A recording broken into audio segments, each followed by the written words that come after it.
જય શ્રી કૃષ્ણ. રમેશ સાવલિયા જો એમ કહેતા હોય કે 3 વખત કપાસિયા સોંપ્યા અને ઈ બળી ગયા, તો એ વાત સાચી છે.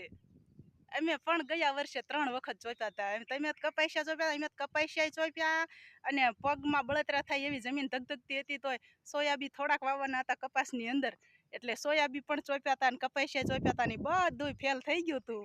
એટલે વળી પાછું બીજી વખત વાવ્યું તો બીજી વખત પણ વરસાદે દગો દીધો અને નહોતું ઉગ્યું, એટલે ત્રીજી વખત ફક્ત ને ફક્ત કપા વાવી દીધો હતો.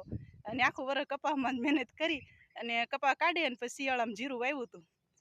એટલે એવું થાય, પણ કાંઈ એવું થોડું છે કે આપણું ધાર્યું જ બધું થાય. એમ ધાર્યું ધણીનું થાય હો બાપા, આપણું ધાર્યું કાંઈ થતું નથી. પણ આપણે એક છે, આપણે એક જ કરી શકીએ કે આપણે મહેનત કરવી અને ઉપરવાળા ઉપર વિશ્વાસ રાખવી, બસ. બીજું કાંઈ આપણે કરી શકીએ એમ છે નહીં. જય શ્રી કૃષ્ણ. નો ટેન્શન, ચિંતા કરતા નહીં, હાવ હારાવાના થઈ રહેશે. ખુશ રહેજો.